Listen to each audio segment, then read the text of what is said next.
Welcome to this new season of ETP4HPC webinars. I'm Pascal, as I said a few minutes ago. I'm ETP4HPC's communication manager, and I'll be your host for this session and the timekeeper. And I also have a colleague helping me. You can't see him, but he's here. He's running the questions. That's Marcin. Hello, Marcin. Hi, Pascal. How are you? Good morning. Hi, Marcin. I think I pressed that button by mistake because I'm yeah, not well, sorry for this. No problem. It was nearly time anyway. No, the system was asking me to press the button for me to be heard, and I did that, and I think that's. I know they do ask it, but you shouldn't obey. Okay, I'll try not to do next time. Sorry. Never mind.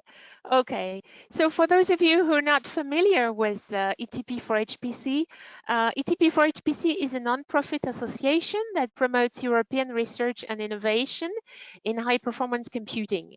And we are a private member of the EuroHPC-JU. The EuroHPC is the organization in the European Commission that addresses HPC.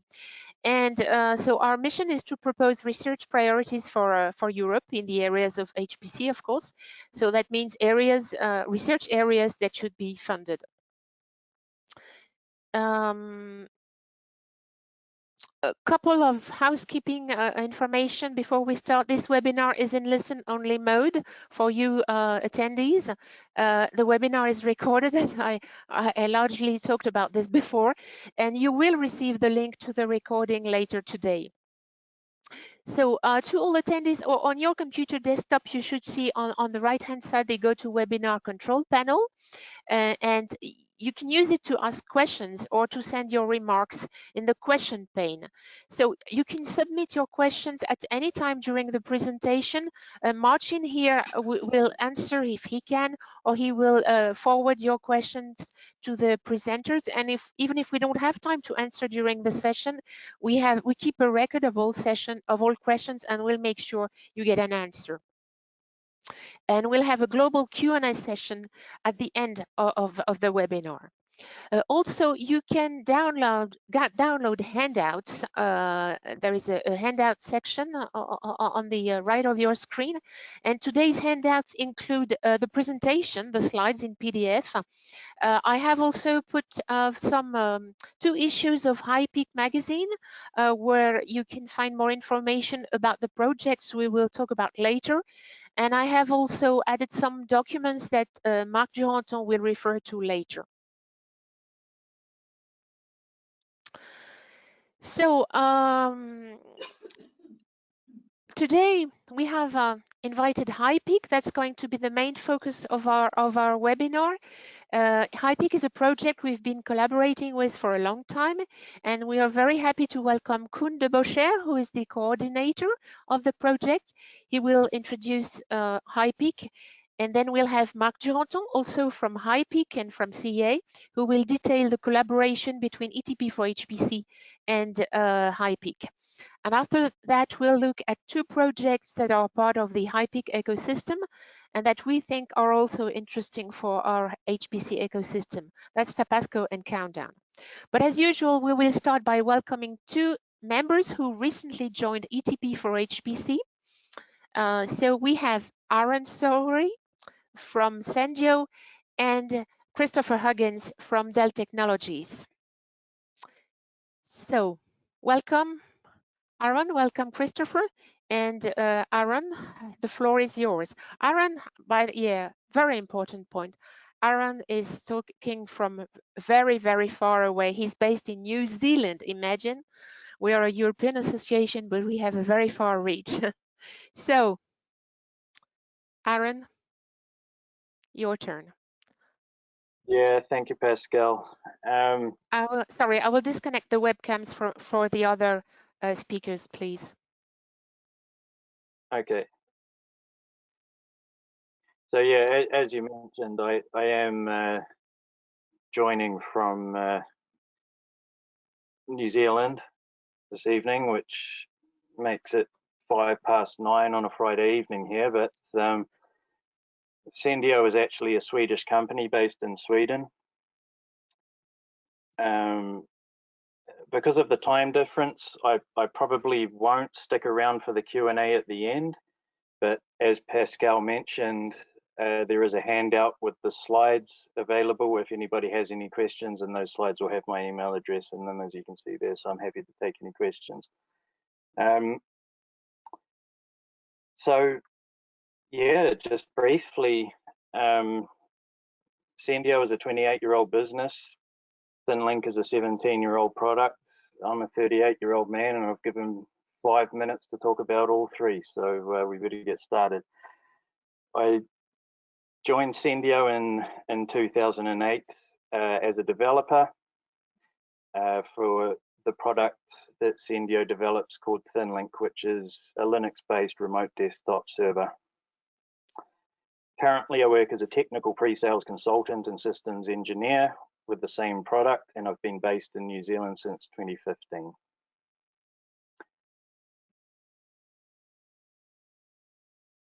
You can switch slides now. Yep. So very briefly about Sendio. Sendio was founded in 1992 in Linköping in Sweden by several graduates of Linköping's University. Initially, it was an open source consultancy company based around the Linux kernel, which some of you might notice had been released only a year previously in 1991. So we've been involved with Linux and open source since basically its inception. One of our first products was the HiPEAC firewall, which was a Linux-based firewall up until the late 90s. However, we're now focused exclusively on developing and supporting ThinLink, which is a Linux-based remote desktop server. This was initially developed as a consultancy job for a customer who wanted to be able to reach their Linux desktops remotely over the internet or over the intranet. So Sendio developed a product which was designed to do that. And that's what we're doing today, and in fact, that's our exclusive focus.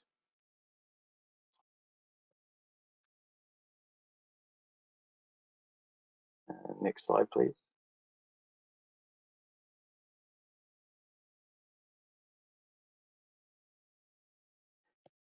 There we go. Yeah, so as mentioned, ThinLink was developed as a consultancy project for a customer who wanted to be able to access Linux-based remote desktops.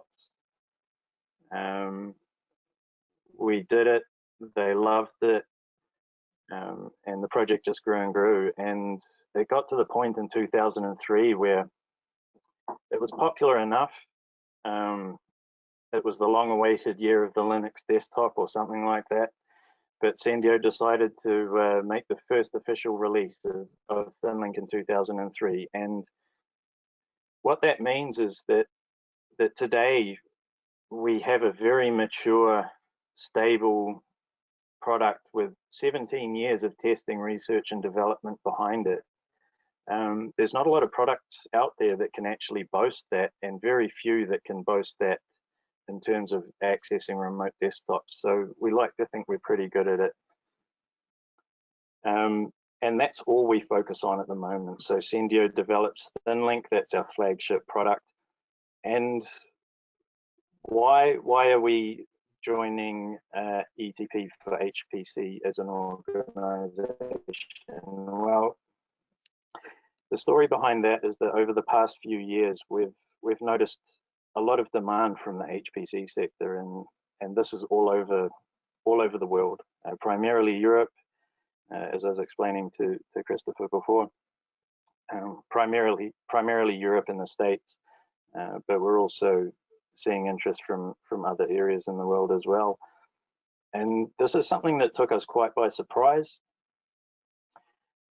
We automatically assumed that people involved with HPC were as big a Linux geeks as we were and accessed everything at the command line, but actually the truth is that that people with HPC resources are constantly looking for ways of making those resources available to a wider range of people.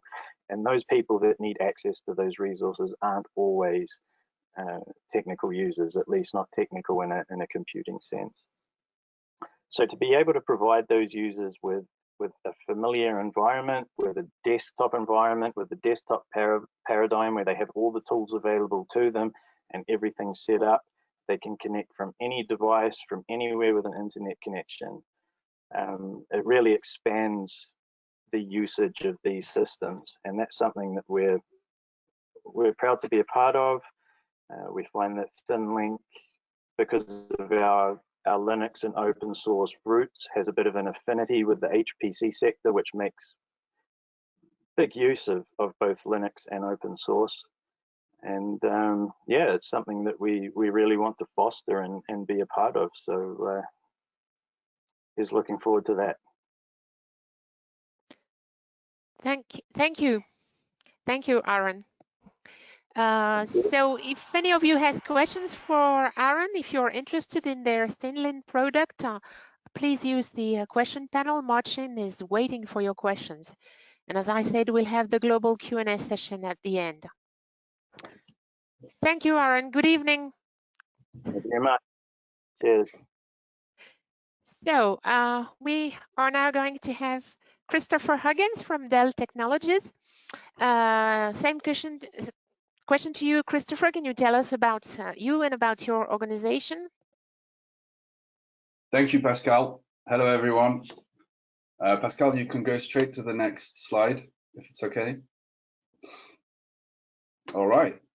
So my name is Christopher Huggins, and I've been working in the HPC industry for about 15 years, 10 years at a company called ClusterVision, and for the last 4 and a bit years at Dell.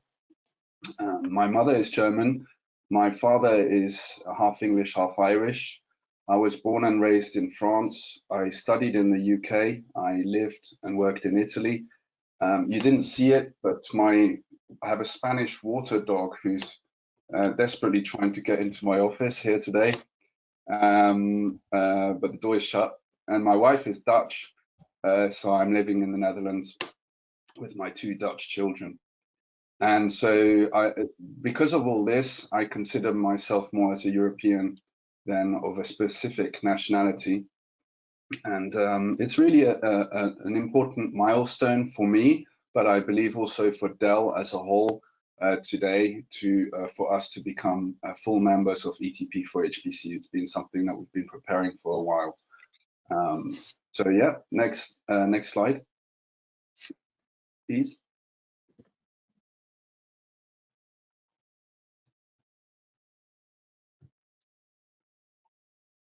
Okay, so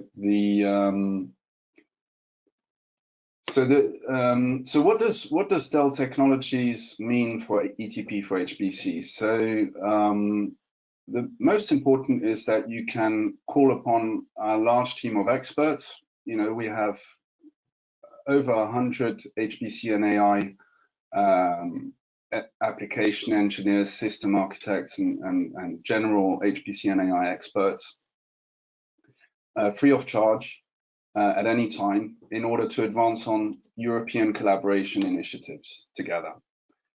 We conduct various workshops available upon request at our various centers of excellence. I've got the map of those in the next slide. And of course, Dell, I hope, needs no introduction to the world of HPC, but of relevance here is that we have the full range from workstation to supercomputer. And we're committed to the open source community. So we bring, I hope, the ambition for us in general, but here for ETP4HPC, is that we bring the spirit of collaboration, and we aim to contribute openly to the European ecosystem. And last but not least, on the right there, you see that at Dell, we try very hard to make the world a better place. Pascal, please, next slide. So the spirit. So here you have the map of our most important centers of excellence, and as I said, of most importance for ETP4HPC members is that we at Dell, we aim for a collaborative approach. What you can see that, of course, we're an American company, and our headquarters being in Austin, where Michael Dell started the company. So we have a very large HPC and AI innovation lab there, which happens also to be a top 500 entry, with a small army of application experts. There's also our most important center of excellence in the US, which is the Texas Advanced Compute Center. You're welcome to join us there and visit, and we do tours there. Of course, in these times of COVID, that's quite difficult. So we've also recently set up the HPC and AI lab in Frankfurt, and we work very closely with the University of Pisa mainly on AI and new technologies. And actually, because of this era of COVID, we're busy setting up more local centers of excellence in various European countries. So what does this mean to you? Well, we're really open to working with all members of ETP4HPC, notably SMEs, small and medium enterprises. We've worked with some of the members already in the past, for example, with Simula on a framework to efficiently replace TCP, helping building a programmable transport layer between 2014 and 2018. Next slide, please, Pascal. All right. So we are committed to European research. We have many people based in Ireland, a number of people based in Israel, who have employees of Dell who have as their sole remit European collaboration, so driving these projects. And we've worked with over 150 European partners across 14 successful European projects. 7 of these completed, 7 still active, and each project being equivalent to about 3 to 6 million approximately euros in funding. And the team that I mentioned reports directly to the office of the CTO within Dell Technologies, influencing the strategic focus areas of the business in emerging technologies and ecosystems. And the research focus includes data management, AI, ML, edge, security, 5G, composability. Many of the research focus areas are key industry verticals, including connected vehicles and healthcare, and application areas, including climate change, real-time image processing, infrastructure management, all of which are fast becoming big consumers of HPC infrastructures. So Pascal, as preparation for this presentation, asked me to mention a successful European HPC focused project. And on this, I'd like to name Life Champs, which is a 3-year Horizon 2020 project that just kicked off, including a consortium with several partners, including the European Cancer Patient Coalition and several hospitals. The use case, of course, is medical services, and Dell's role within this is to provide the HPC platform, prototyping, and the HPC multi-domain data orchestration. So going forwards, our teams at Dell are actively pursuing opportunities to build collaborative research and innovative consortia, focusing on the technologies that underpin HPC, especially throughout the software stack, the applications that will leverage HPC technologies. Next slide, please. So that's it. It's for me, it's really an important milestone, and as I said, I believe for Dell HPC, for the journey of Dell in HPC in Europe as well today, as we become full members of ETP4HPC. You have the contacts there. Martha Ivanovas is from our government affairs department, is your key contact as our lead for ETP4HPC matters moving forwards. Jer Hallisey and Ilan Goldberg for ideas or discussions you may wish to hold on upcoming research projects which you'd like to discuss with ourselves. And if in doubt, please don't ever hesitate to reach out to me directly. Thank you. Thank you, Christopher.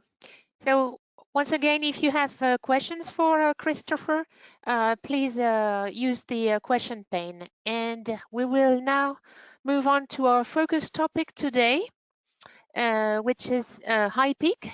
So our first speaker will be Koen. Koen is the coordinator of HiPEAC. So Koen, can you, I will promote you to presenter. Yes, so my name is Koen de Bossere. I'm the coordinator of HiPEAC since 2008. And what is the HiPEAC community? Well, it's a community of academia and industry people working on efficient computing systems. And you have here a list of things we are working on, or the people of our network are working on: microprocessors, microcontrollers, accelerators, all kinds of computing systems, but also the tools to use them, the compilers, operating system, the middleware, etc. So it's the hardware-software interface, I would say. Next slide. So here you see the tools, the accelerator. You have also the European Process Initiative. Yes, next slide. And then you see what we are not doing is the technology, the process technology, the CMOS technology. And next slide, and also the application domains. We are application aware, and we are also obviously also aware of the underlying technology, but our core activities are really in between the application and the underlying technology. Next slide. So the objective of the network are that we want to secure and strengthen a leading position for Europe in computing systems. So that's our first goal. We also want to prepare for the future by preparing the next generation of world-class computing system scientists and engineers. We have a summer school for them and some other training activities. We want to build a dynamic ecosystem across Europe, and we are also focusing some efforts on the new member states. So the countries that joined Europe in the last 20 years. And then we also try to align the research efforts in computing systems in Europe, but that's part of the vision work we're doing, and Mark will talk about that. Next slide. So we were created in 2004 by Matteo Valero from Barcelona Supercomputing Center today. And that was, we were created as a network of excellence. We got 3 networks in a row, HiPEAC 1, 2, 3. And then in Horizon Europe, we continued as a CSA. So we are a coordination and support action, which means that we are helping the European Commission to implement its policy. You see under the horizontal line, there are the partners. So this is just a European project with some partners, and many of them are also members, I think, of ETP4HPC. Yeah. Yes, next slide. Pascal, this is Maike. Sorry for interrupting quickly. Apparently, some people have issues seeing the slides. Could we just quickly confirm that everything is fine and working? Yes, it is fine. I have a monitor. I monitor what the audience is seeing, and okay. So yeah. Okay. Thank you for confirming. Okay. So HiPEAC 6, the current version of HiPEAC is a network. So we have work packages. So we have 3. So I have community building and networking, communication and talent management, and then route mapping, impact analysis, and then of course also management. Next slide. For the membership, well, we are organized at, we have €1 million per year that we can spend on the community. Half of it is spent on community events, and the other half is spent on the part of the network and also on staff. So we have 4 people, staff members. So we have project manager, we have somebody taking care of recruitment and talent management, communications, Matty, who is currently in maternity leave, and then Iniko, who is doing lots of the logistics. The next slide. So we have quite a large number of members. We have more than 600 European members. So these are people, either academics or people from industry, technical people who apply for it. You have to apply for membership. It's for free. And once you are an established researcher or a professional in computing, you are accepted as a member. The associate members are members from outside Europe, mostly American colleagues, and the affiliated members are the colleagues of the members. So if you're a member, you can affiliate your PhD students for professors, for instance, postdocs, but also colleagues from industry members can just be added to the database. And so in total, we reach, if we send out a mail, we reach more than 2,000 people with our communications. Next slide. We organize a conference, so that's the first part of the events. So that's next slide, an image of the conference. You can see here some numbers. Interesting is the number of workshops. Many European projects, or not only European projects, but also national projects, organize a workshop to disseminate their work at our conference.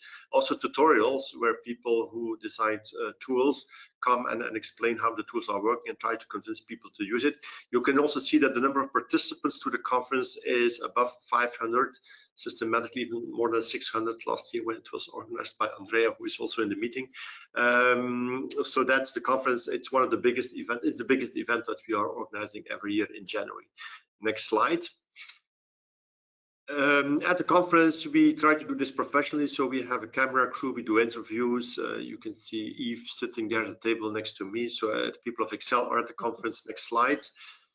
We also have the project officer, Sandro Delia, who is coming at the conference explaining the plans of the commission. Next slide. We also have a summer school, that's a training event, next slide, where we have around 200 people every year. You can see me here in the front and the middle, also Marc Duranton to the right, third or fourth line.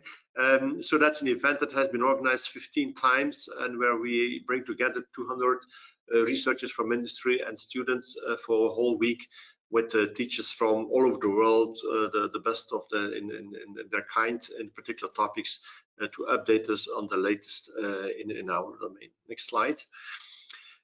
Finally, we are also organizing 2 networking events. We call them Computing Systems Weeks, but it's more like 3 days. So there was one, the last one that we planned was in spring in Tampere, but that one did not take place. It will take place now in October, but it will be a virtual one due to the COVID-19 situation.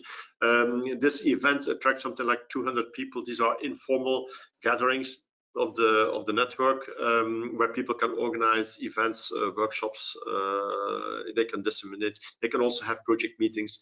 So it's really, we do this for the community and for the community to benefit from. Next slide. And then we have a very important work package in communication, because that's important in a network like ours. So you see here communications, we have roadshows, so we go to other events. We have talent, also innovation stimulation activities and a website, but that's standard. I will focus on 2 aspects here, the communications in the next slides. So we have a magazine. I think the 2 magazines are uploaded as the handouts. We also have a Twitter account. We have a LinkedIn account. We have a YouTube channel where we also post videos that we produce at the conference, but also on other occasions. Next slide. We also try to get in the press, I would say. So you see here an article on in the register. Also an interview with Sandro Delia that you can see here that we share on social media. Next slide. EE Times, again, Sandro Delia talking at the conference, I think last year, where a complete article was devoted to the plans of the European Commission in computing. Next slide. We have a Twitter account with many, well, and we are tweeting not just our news, but also the news of our members. So we follow all the projects, and if something is shared on the social media, we will retweet it and add our stuff, etc. Yeah. Next slide. This brings me to the talent management. We have a pretty active jobs website. Next slide. And here you see the number of open positions. So if our members have an open position, they can just put it on the website for free, and we will promote it in the social media. So you can see that in 2018 and 19, we had more than 600 open positions. That's about 3 per working day that we received, and that then were disseminated in our network and beyond. This year the numbers are well, we're lagging a little bit in the COVID lockdown period, but now they seem to catch up again. So this is the purpose of this website, is to help our members to find talent and also to attract non-European talent to Europe, and also to make sure that if somebody in for instance Scandinavia is looking for an expert in a particular area, somebody who can program an FPGA in particular tools, he can or she can put it on the website, and if such a person exists in Greece, for instance, we can make a match, and then which means that that talent is optimally used here in Europe, instead of the person in Greece looking for a job which is not matching the expertise that he or she has. Okay, next slide. Route mapping and impact analysis, this will be covered by Mark. We do also an impact analysis for the Commission, looking at success stories from European research. But the most important and the most visible work that we are doing is definitely the vision work. Next slide. The impact of HiPEAC, if we look back for the last 15 years, I think we believe that we have created a strong European brand. Next slide. Next point. That we have created an identity for computing community in Europe. So before 2004, we had to travel to an international conference, maybe in the United States, to meet other Europeans. This is no longer the case. We can meet in Europe. And that also means that we can meet many more people. So we have really created an identity for computing in Europe. We work for multiple target groups. We link the EU projects. That's a request from the Commission to make sure that the projects meet each other at the conference and in other events. We link communities, hardware, software, application communities, and we are also collaborating with other communities like ETP4HPC and others. Next point. We also stimulate the job mobility, and we have seen in the past that we have generated a little bit of brain gain. So some Europeans have come back from the US to Europe, but also non-Europeans that come to Europe get integrated very fast in the community, because they can come to meetings, and in just 1 or 2 years time they have a large network in Europe, which is really an advantage for them. And we also try to attract young talent to the community. And we create a vision for the future based on the input by the whole community. So the community, the document that Mark will present is a community document which has been approved, I would say, by more than 2,000 people in Europe. And we also create recommendations for policymakers at European level, but also at the national level. And I think that's the last slide. Yes. So yes. Membership is free. If you want to apply, you just have to send an email to membership@hipeac.net. You can go to the website. And we are constantly looking for people that are in the innovation sector, I would say, and also from SMEs and from major companies. So if you're interested, do not hesitate, but apply for membership. You will not regret it. Thank you, Koen. Yeah, I must say I love HiPEAC events. The HiPEAC conference is really one of the most pleasant conferences in the HPC community. Thank you. Well, this year probably I'm afraid it will be a virtual one. But, I'm sorry. I wanted to visit Budapest. Yes, I know. We do. We all wanted, but and we were still trying. But I think the chances are getting smaller. I know. But well, thank you very much, Koen. Thank you very much. And if you have questions to Koen, please use the question panel. Martin is here. Still here waiting for your questions. So Mark, are you with us? Yes. Do you hear me? Yes, and we can even see you. Okay, and can I use my PC for? So could You can if you find how to do it. I will promote you to presenter. We'll do the same as for Kuhn. Okay, so now you're a presenter. Use the show screen button. It's in the sharing section of your interface. Okay. We can see your PowerPoint, but not in presenter mode. Okay, so now, is it okay for This you? looks fine, yes. Okay, so thank you very much for this webinar. So I will try to give you a few hints on the past, on the hopefully future collaboration between HiPEAC and ETP4HPC. So as Kuhn say, HiPEAC means high performance on embedded architecture and compilation, and it was really the idea to make the link between academia and industry, computer architecture and tool builder, and HPC and the embedded system community. So just to go back in the history that Kuno already presented, at the beginning, HiPEAC was high performance and embedded architecture and compilation, so to try to bridge the gap between them. And HiPEAC was created in 2004 with more than half of their founders were from the HPC community, and Kuno already talk about Matteo Valero, which was one of the founder of HiPEAC. So the ETP association was created in 2012, and then you have several CSA, so XDCI 1 or XDCI 2. So basically, from this time, we see that as the HPC community application use infrastructure was covered by the ETP, so typically HiPEAC move more towards high performance embedded architecture and compilation. So still our background is all the computing low level, so both hardware and software, but more the application domain of computing to HPC, we think that it's more to the HPC, to the ETP for HPC to cover it. So typically, it's why we have collaboration. So initially, last year, we have the blueprint for the ETP roadmap, which was done in collaboration with BDVA, but also with HiPEAC. And in the HiPEAC vision, the last one that were edited, we meet an explicit link to this document.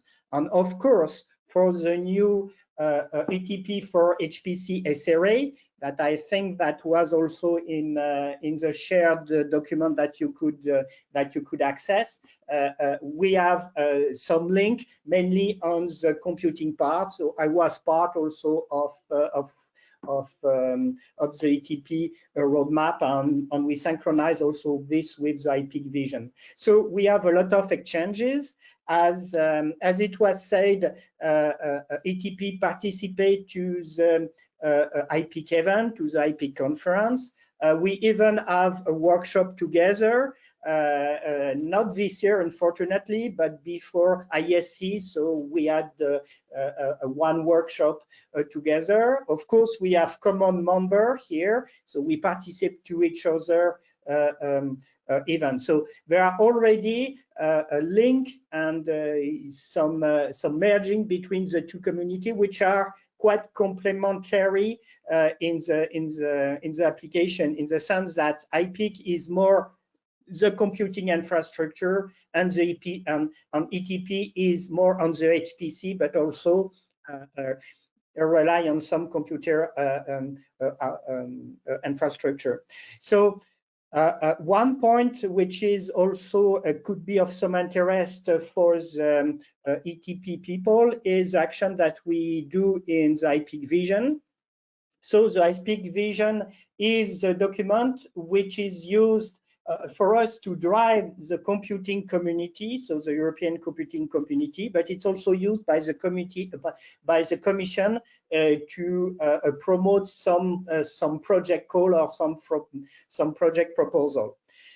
So we make this document every 2 years. So the next version is for 2021 for the HiPEAC conference that we will have physically or virtually in 2021. So you could download the current version at this link. So to give you a summary, so the HiPEAC vision, of course, deal with technical aspects like the technology directions, the system level direction, but we also cover the aspect of the societal impact of computing technology, the business, the acceptability boundaries, and the SWOT to give what is the position of Europe. So just here, I will extract 2 points for this presentation. The first one is about the continuum. So let's explain what was the idea. So now computing is not anymore a piece of single code source that you compile on your run on your local computer or on your HPC machine. So it's using data coming from smart sensor that are aggregated into Internet of Things devices that are creating this large amount of data that is indeed computing on the cloud or in the HPC infrastructure with data analytics, cognitive computing, or simulation, and typically to create new services. So the loop could be also closed with a physical system. And when you talk about HPC in the loop, so HPC could make simulation in real time that could help controlling factory, optimizing processes and things like that. So it's what we call about this closing the loop with a cyber physical system.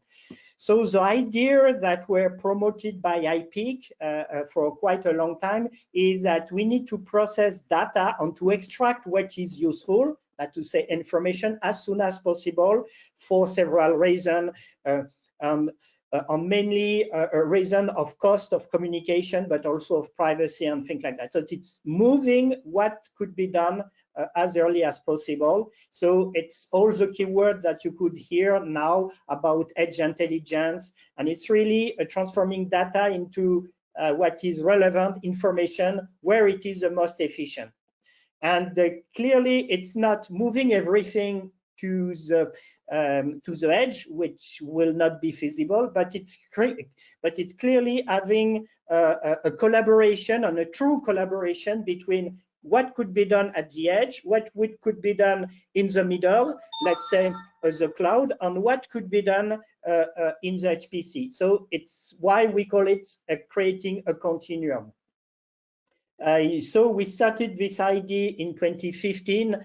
So that was how it was in 2015 in the HiPEAC Vision 2015. We promoted this already in the 2017 together also with Artemis. And now I think the baby is taken by the ETP with the Transcontinuum initiative, which is trying to gather all the communities that are in this continuum. So the key actor now on the driving force is ETP, but also EXO, BDVA, Big Data Value Association, and so on, and also HiPEAC. So it's how you see now that we have this collaboration to try to promote a new initiative that could break the silos between all the community, because we think that there is a lot of technologies that should be shared, could be shared on application, really get an added value with this collaboration. So on the system level direction, and in view of time, I didn't have time to go into more detail, but we really see that for the future of HPC, of course, it's need to continue to have the backbone, which is simulation, but also getting more and more high performance data analytics and machine learning. And we also think that this should be in interaction with the physical world, and it's what I explained previously about the CPS requirements. So having the HPC environment in the loop so that we could use HPC technology to optimize a process, to optimize the flow of cars, of planes, of goods, and all this need to be in real time.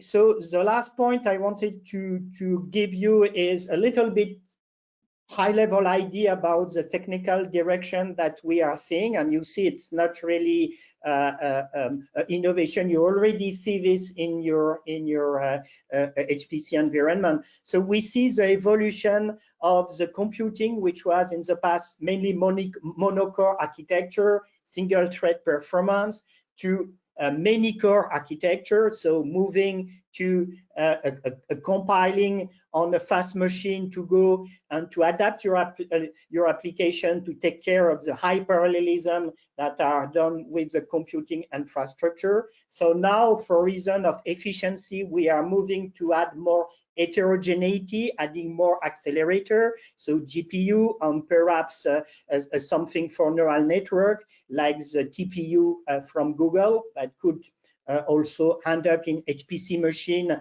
with dedicated architecture for artificial intelligence kind of application. But we see the next step will be more intertwining between computing and memory. So it's what we say we are moving to data-centric system and not compute-centric system. So the computing, of course, will be still existing, but more merged with the data, with the storage. So it's basically a merging of memory and logic. And of course, we could have also alternate way of computing like quantum computing. So in practice, in the middle term or short term, it could lead to system which has accelerator, like for neuro application, using 3D technology, like 3D on interposer chiplet, which is typically what is pushed today in the European processor initiatives. Also using the best technology, so a gate-all-around technology, which is the future of FinFET for the 5 to 3 nanometer technology. So new memory, like non-volatile memory that could also change the von Neumann hierarchy because they have different properties than RAM and SSD storage. It could break a little bit this hierarchy of memory. And of course, all the software tools that will need to support all this new hardware. And that's the last point. We see that there is a tension between what is pushed by the hardware community to increase performance, so parallelism, heterogeneity, and that's is helping for the ease of programming. So what we see in the IP community is, wow, you know that we design computer to help managing complexity of problem of application. So what we see is that we should also use computing technology and optimization on artificial intelligence also to help us to program, to generate code, to optimize system, and even to create a new hardware, which is already going in the mechanical engineering with generating design. But our idea or what we are seeing coming is that we will be more into some kind of declarative programming where instead of describing in detail what we should do, so move variable A and multiply with this, we give the prescription what should be done and not how to do it. So that's typically what kind of things that we are exploring in this HiPEAC vision. We think that's now due to the end of Dennard scaling on Moore's law, we are opening to new technology like in memory computing, and that could change the architecture of the HPC system as well. So we have several ways to explore, and of course it's very exciting, and it's part to the HiPEAC community together with the ETP4HPC community to work together to know how and what will be the best computing architecture for the future. So really, we think that we need to have even deeper collaboration between our two communities. So for more information, you could refer to this link that will give you more detail about the HiPEAC vision. And you are welcome also to tease us on what you need in the HPC and things like that, and for the future. And then we will work together to make the best SRA or HiPEAC vision to help the both community together. So that was my presentation here. Thank you, Mark, for presenting this cooperation between HiPEAC and ETP4HPC. That was really an interesting overview. And now we are going to delve into two projects that our team, the ETP4HPC team, discovered through HiPEAC. And the first one is Tapasco. Andreas, are you with us? I can see your slides. Yes, I hope so. Can you hear me? I can't see you, but I can see your slides. Okay, let's see. You switched off my webcam. I'm turning it yes, on again. Yes, I did. Okay. Thank you, Andres, for being with us today. So tell us about Tapasco. Will do. First, a little bit about myself. I had the Embedded Systems and Applications group at TU Darmstadt, and we basically do everything that Koen mentioned in HiPEAC. We are working on optimizing very low power RISC-V processors for certain application domains. And we also use GPUs and CPUs to accelerate molecular docking codes on Summit, second largest computer last time I looked, to fight against COVID. So we are really doing the entire spectrum. And since I have this airtime, I would like to thank Koen for the amazing job that HiPEAC is doing. I'm sending my grad students regularly to take part in the summer school. We regularly take advantage of the HiPEAC job search. We have been part of the HiPEAC Computer Systems Week for project dissemination purposes. So really, we do appreciate the work the entire HiPEAC team is doing here. But on to what I'm going to talk about today. Much of our work deals in FPGAs. And I'm going to wear my HPC hat this time around. FPGAs are an attractive platform for accelerator implementation. They have greater architectural flexibility than GPUs, which can be exploited to great advantage. And I'm going to show an actual example for that. And of course, they have lower initial design costs than a dedicated ASIC, because unless you're a Google, in general, you can't afford to do an ASIC for each architecture generation that you're developing. The design of FPGA-based accelerators has become easier than ever. This is due to the maturity of the high-level synthesis tools and the availability of mature soft cores, pre-built programmable accelerators that can be configured onto FPGAs, for example, for processing functions, but also, to give two examples, for machine learning. And in term high-level, if a high-level synthesis doesn't quite cut it yet, which is possible for some applications, hardware description languages themselves have improved tremendously over the plain old VHDL or Verilog days. For example, BlueSpec or Chisel, to give just two examples. But still, even if we take advantage of all of these design tools, the actual integration of accelerators into an overall system remains challenging. Can you see my mouse pointer? Yes. Very good. So when you have such a system containing a CPU and an FPGA, you have to think about a number of issues. How do you control the FPGA? How do you tell it to start and stop execution? How can the FPGA indicate that it needs new data, for example? How can the FPGA access memory either on chip or on your FPGA card? How can you exchange data between the host and FPGA memories? All of this is relatively tricky if you want to do it right. For example, exploit certain DMA engines, exploit HBM on-chip memories, etc., etc. And our framework, Tapasco, can solve all of these tasks for you. In many cases, it can solve them fully. In some cases, it will be a huge help when you have to do a little bit of work yourself. What is Tapasco? Tapasco is a task parallel system composer, and that actually originated from an EU project. It was an EU project, Repara, where the initial version of Tapasco then called the thread pool composer came out. Tapasco has two main components.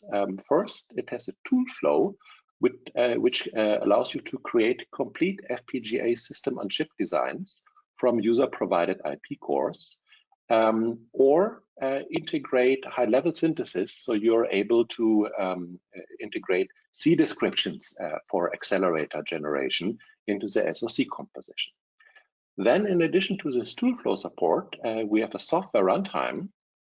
I'm going to show a very simple example how to use it, which has a concise C++ API and which orchestrates all of the exchange of data between the host and FPGA memory and controls execution on the FPGA.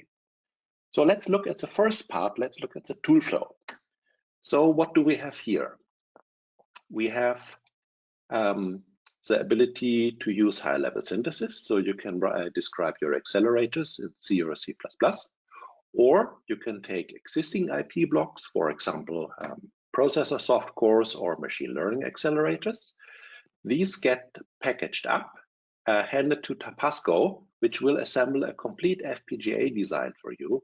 Everyone who has done FPGA design knows that just having the IP blocks and the HLS description is far from the entire way you have to go to get a workable FPGA design. You have to put lots of integration effort here to get the interfaces right to peripheral designs, peripheral devices. All of that is done by Tapasco, and then the vendor tools take over to generate the actual bit stream. And all of that, what I've been describing here, for a simple example, is just a single command line command. Tapasco compose, I want 3 of these RISC-V cores, I want 4 of this HLS accelerator, please run them at 300 megahertz and run them on Xilinx Alveo U280 board. And the Tapasco machinery does all of the integration automatically. It instantiates the correct interface blocks, it wires them up, it generates address maps automatically. So this has already proven to be a huge time saver for our own development work. But after you have wired up this design, how do you actually use it? And we have this software stack running on the host from the device driver upwards to the user application. And the user application itself can be very simple. So just to give a straw man how this is working, if you have some data on the user application, here is this vector of integer values, you use the Tapasco function to wrap this up, which basically means you annotate the data with the sizes and data types here. And then all you need to do is, if you want to use the FPGA accelerator, you launch a compute job on the FPGA. You tell the system what kind of compute job you want to launch. Then you add a list of parameters. In this example, it's just a single buffer here. And the system will take care of the rest. So it will find out how large is this data. Does it make sense to schedule DMA transfers? Are the DMA transfers just going to go into one direction, meaning host to device, or do I also have to transfer data back? All of that's happening in the background here. And after you have launched the job, you can do other stuff on the host. And if you want to check whether the compute job on the FPGA is complete, you can just use this notation here to check on the future, which you really received from the Tapasco launch call, to wait until completion. So the interface can be, as I've shown here, extremely simple. It can do much more, but This is a very simplest use case. And what we want to point out, the system is set up to scale from cheap $70 FPGA to multi-thousand, thousands of dollars worth of FPGA platforms. And you don't have to change a single line in your code. The machinery in the back takes care of that automatically. And what we commonly observe is that we can do development on a cheap platform, then move to a larger platform, which allows Tapasco to instantiate more compute instances. And without changing a single line of code, we see magnitudes order of speed up improvements because Tapasco automatically takes care of the larger number of processing elements on the larger platforms. So what are we doing with Tapasco? Well, one of the things that's interesting for the HPC area is I'm sure you're aware that recent OpenMP versions, not that recent, couple of years old, have started to offer something called device offloading, where you can use the OpenMP target directive to specify that certain code regions should execute on an accelerator. Most commonly, this is a GPU. But we have a prototype LLVM-based compile flow based on LLVM, on an LLVM plugin, which allows the use of OpenMP target directives to move processing onto FPGAs. And the internal machinery here employs the Tapasco API to start the compute jobs, as well as orchestrate the data movement between accelerator and host according to the OpenMP data mapping clauses. I already mentioned that you can scale up to really large FPGA platforms, and the largest FPGA platforms you can currently get is when you use cloud instances. And we have integrated cloud support specifically for Amazon F1 instances into Tapasco.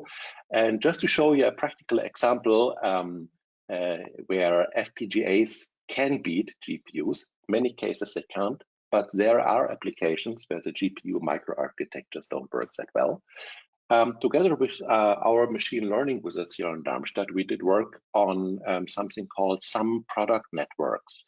That's a probabilistic machine learning approach that doesn't work that well on FPGAs. And when we use Tapasco to run this on F1 platforms, what we see here is a performance, so not the execution time, but the performance.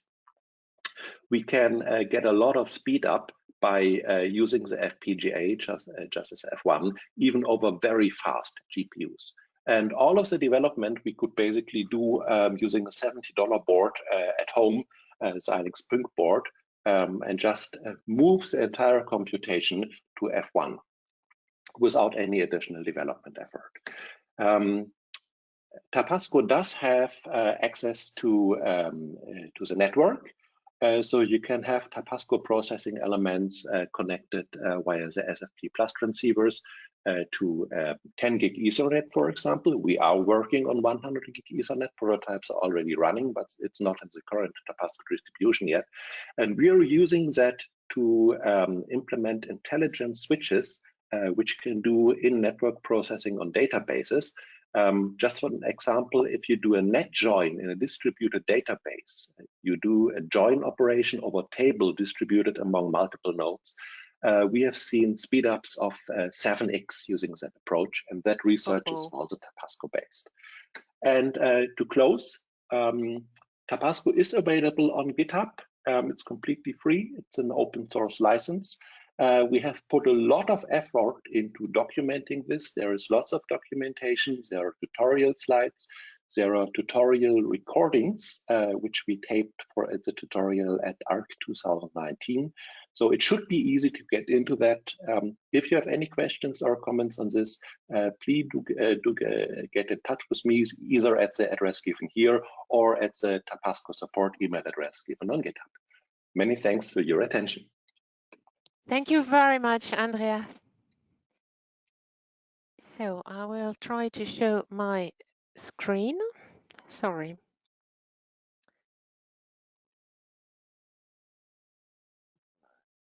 Now, okay.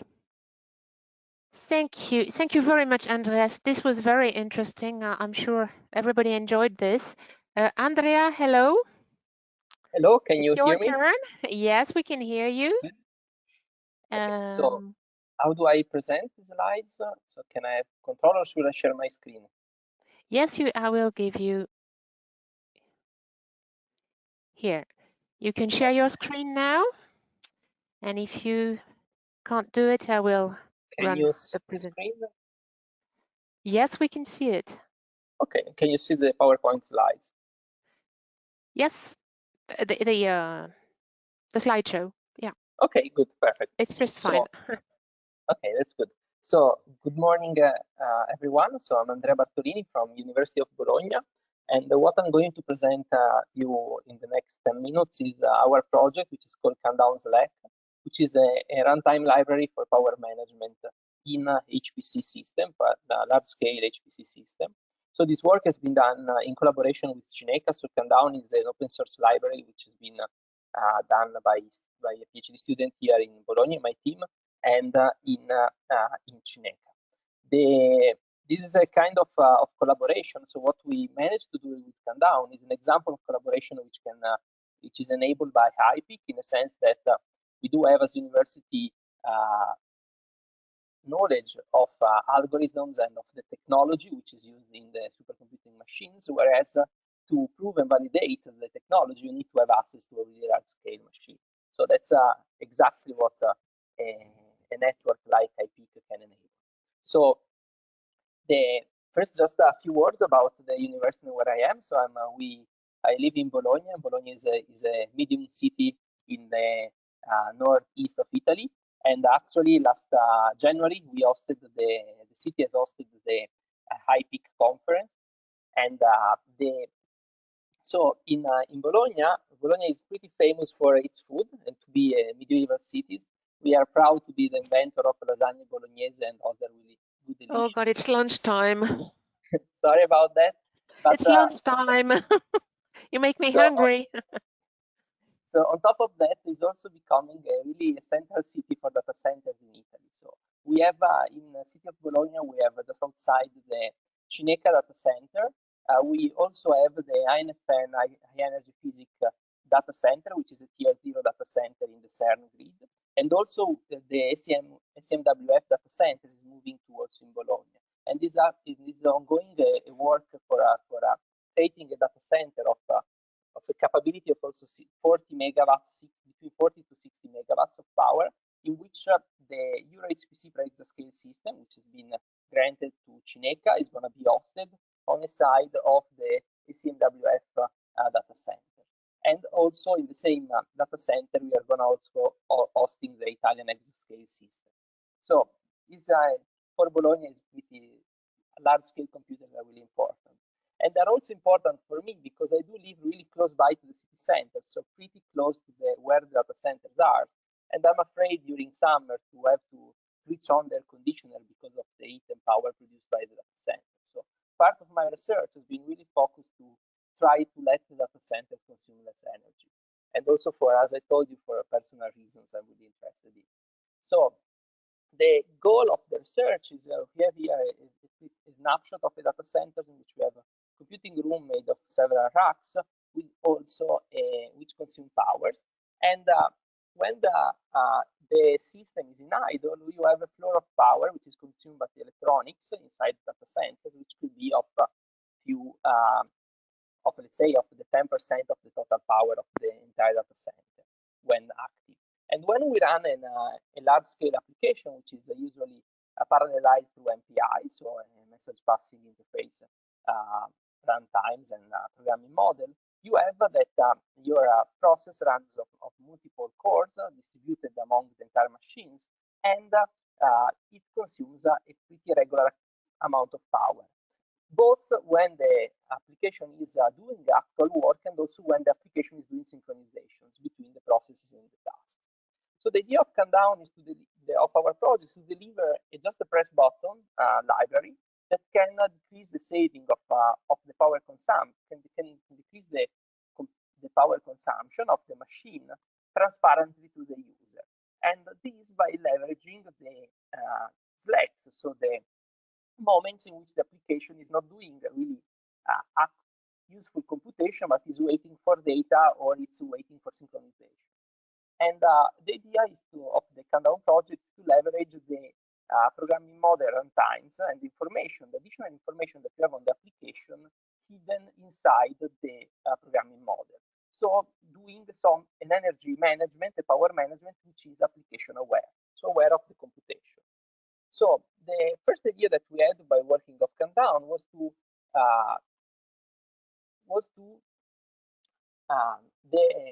actually all the time that the application is entering in the runtime of the programming model, which in this case is MPI, to decrease the frequency of the processor. So the takeaway is that for many reasons, the main one is performance.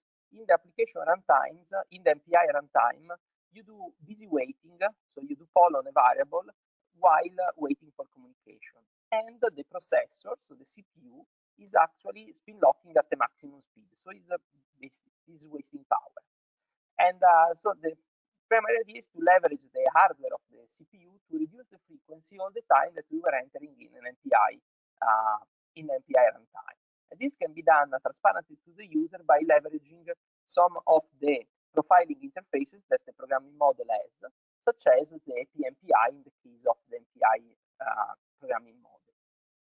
We did it, and the result was a little bit informative for us. So here is a plot of all the duration of the application and the MPI for a benchmark in a multi-node application and I think the benchmark was a NAS benchmark. And so we have on the left plot the application durations, and on the right plot we have the MPI durations. And each point is and in the y-axis we have the real frequency measured during the phases, even if we were setting for all the application phases the maximum frequency, 260 GHz, and for all the MPI phases we were setting the minimum frequency. And we can see that they are not exactly what we do expected. So we have that there are regions of the application phase. There are application phases that even if we control with the hardware, we specify to run at the maximum frequency, we're running at the minimum. And there were regions for the MPI phases that even if we ask to the hardware to run them at the minimum frequency, we're running at the maximum. So, and this we by digging that out is due by how the hardware works. So this is really to save energy, you really need to understand how the power management works in the hardware processors.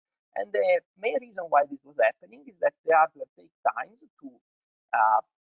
propagate, to recognize that there's been a software request for changing the frequency.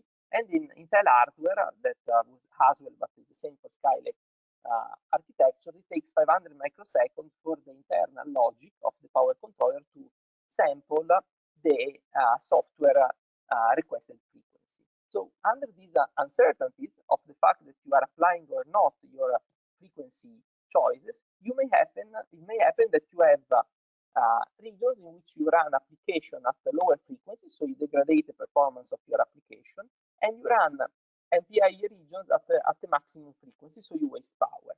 So to avoid that, this is the idea of countdown. So we used a timer logic to filter out the MPI regions which have a duration less of 500 microseconds.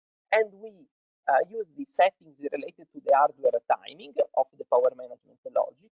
And also it has a probabilistic meaning in the fact that we use, by skipping the regions which are lower than 500 microseconds, we for sure skip the one that are lower than 500 microseconds. And it's likely that if a region is lasted more than 500 microseconds, it will last even more.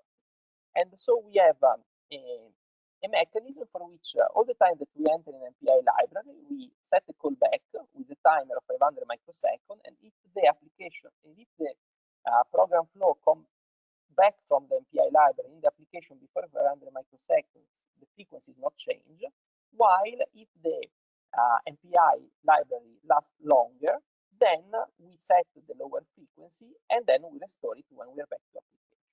By applying countdown, this can be done by just leveraging the PMPI interface, so the profiling interface of MPI, so it can be done completely transparently to the user, can be applied to binary, so it doesn't need the programmer to know it, the fact that there is countdown underneath, and it doesn't need to change the software, and this is really a added value, because it means that all the binaries which are running in data center can leverage countdown without having the user do nothing. And however, when we use countdown, we obtain really good results, but still there were some overheads. So the idea of countdown is that it should be completely performance neutral. So the energy saving should not increase the execution time of the application, because the user pays the access to the data center by time. So if you let the user, for saving energy, have an additional execution time in the application, you have troubles in the sense that you have not fair budgeting to the users, and moreover, you can also increase the total cost of ownership of the data center, because we need to remember that these Ferrari supercomputers are changed with the time cycle of every 3 years almost. So you need really to do the maximum size that you can do within the time which is given to the data center for a given generation of machines. So the fact that countdown had an overhead was due to the fact that in reality the MPI, the time in the MPI library is not always slack, communication slack, is not only waiting time, but there is also active logic, and there is also copy of the data. And in that part, decreasing the frequency during copy data, it increases the overhead of the application. So we proposed a variation of countdown, which is called countdown slack, which by leveraging still the countdown mechanism, so the callback timer, but it also leverages a mechanism for extracting at runtime dynamically the slack from the application and separating it from the copy.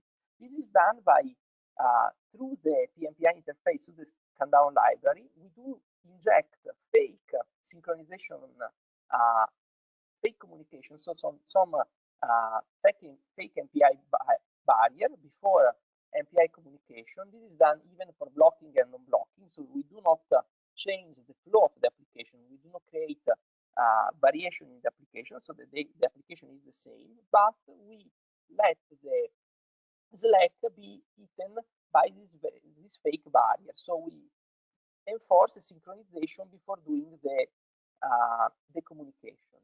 And in that sense, what we obtain is that we have a complete separation of the slack time from the copy time. And we do apply the countdown logic only in the slack time. These things works really well, and countdown, as I told you, is implemented through through the PMPI interface. So it's a wrapper of the MPI library and can be loaded directly dynamically. So you can just run MPI run by calling the lib countdown instead of an MPI, and you have countdown working. And this is what we are working in HiPEAC to make it a service for all the users.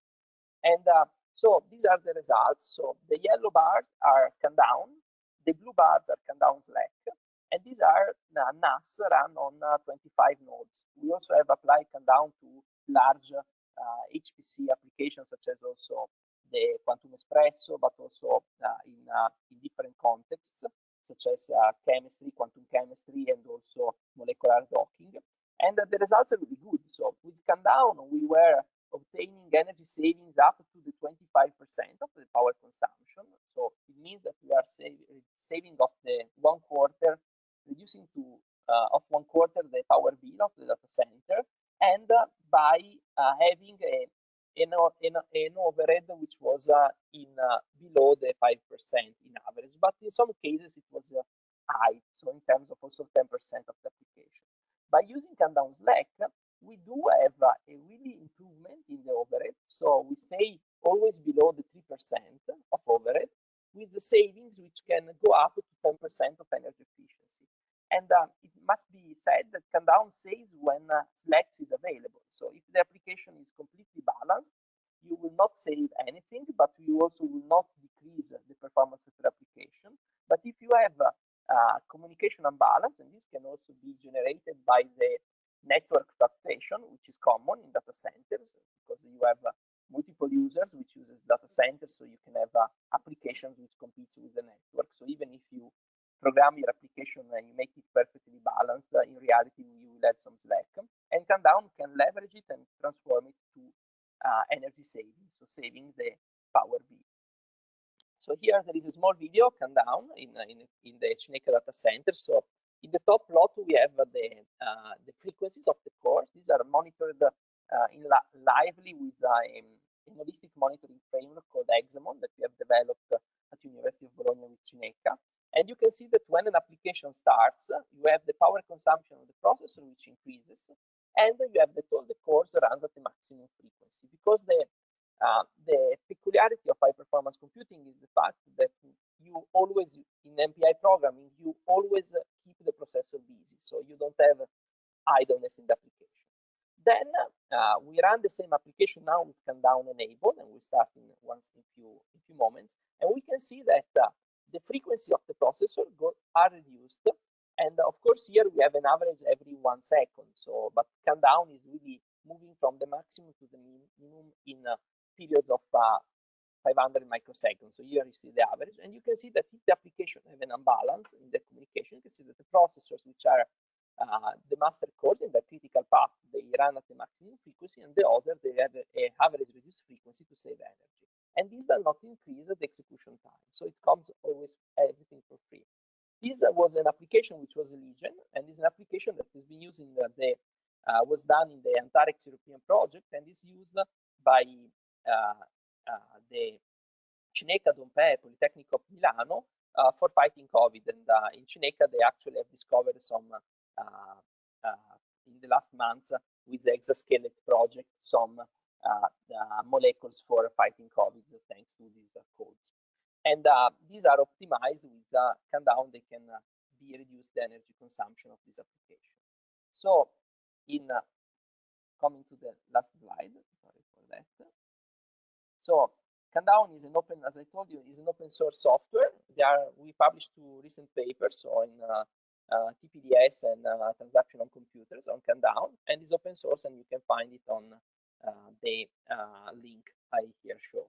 The project has been funded in several projects, such as the most recent one is Super, which is a national project from the region here in Emilia-Romagna. So that concludes my talk. I'm happy to answer questions there. Thank you very much, Andrea. So we've come to the end of our session. I'm sorry we are running very late.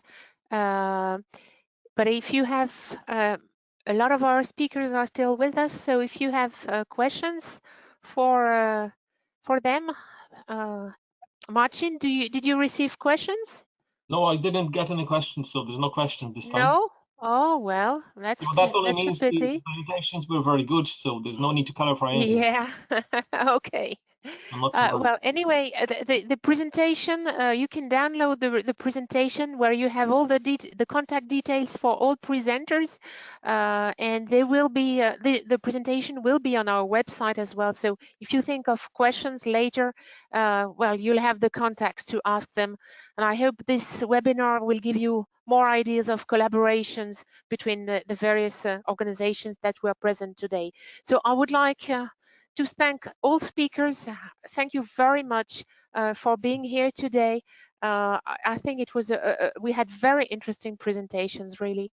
So thank you very much. Hope to see you soon on a real event, on a booth, or that would be nice. So thank you again.